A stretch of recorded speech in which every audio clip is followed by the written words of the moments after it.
Update muna nga tayo sa mundo ng basketball at sa Gilas Pilipinas.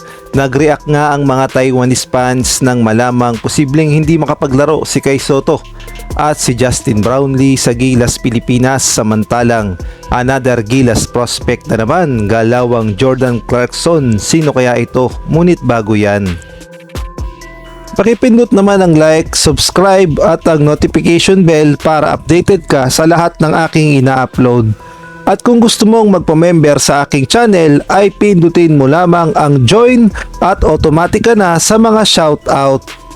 Nag-react nga ang mga Taiwanese fans ng kanilang mabalitaan sa isang social media page na may posibilidad na hindi na makapaglaro itong si Kai Sotto at Justin Brownlee sa FIBA Asia Cup sa Gilas Pilipinas.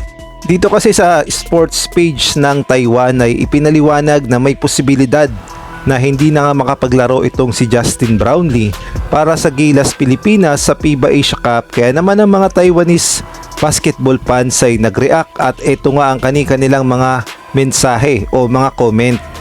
Nakasulat nga ito sa wika nila, kaya naman translate na lang natin kung ano-ano nga ba ang mga pinagsasabi nila patungkol sa Gilas Pilipinas, lalo na kay Justin Brownlee, kay Sotto, at may nagtanong pa nga dito patungkol kay Jordan Clarkson. Ang sabi nga ni Wang Junsi, basketball strength in the Philippines really bad. May comment naman dito patungkol kay Jordan Clarkson. Ang sabi niya nga, Jordan Clarkson can't play, super expensive and may not be able to get to the end even if you really win the championship points it.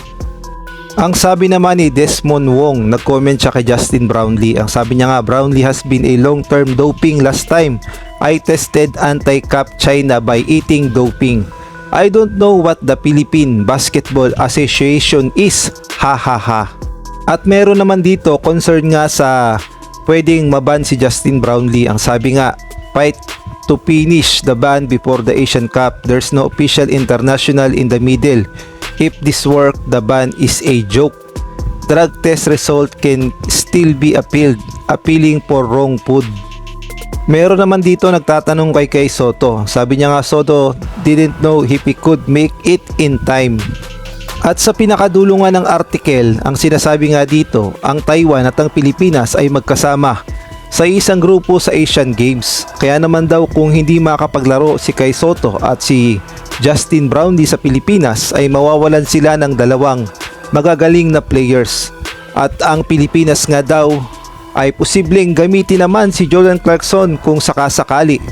O kung hindi daw magamit talaga si Jordan Clarkson, ang pwede raw sapitin ng Pilipinas ay mukhang worse talaga o mas worse pa sa FIBA Asia Cup qualifiers third window ang sasapitin nila sa FIBA Asia Cup sa August. Naging iba-iba nga ang reaksyon ng mga Chinese fans dahil alam nating lahat na para sa kanila ay threat talaga ang Pilipinas, lalo na kung nandyan itong si Kai Sotto at si Justin Brownlee, at paniguradong alam nila ang Pilipinas ay babawi sa FIBA Asia Cup sa August sa kanilang national team na Chinese Taipei. Kaya naman concern din sa kanila kung wala ba na Kai Sotto at Justin Brownlee na maglalaro sa Gilas Pilipinas sa August. Samantalang another Gilas Pilipinas prospect na naman ang ating pag-uusapan na naglalaro sa San Beda Red Lions, at ito nga ay may height na 6'3", pwedeng point guard at pwede ring small forward. Ang tinutukoy ko nga walang iba kundi itong si Jonty Miller, isang Pilipino-American na malaki ang posibilidad na sumikat kapag nagpa-drop sa PBA. At malay natin pwede rin siya sa Gilas Pilipinas, kaya naman panoorin natin ang kanyang mga highlights.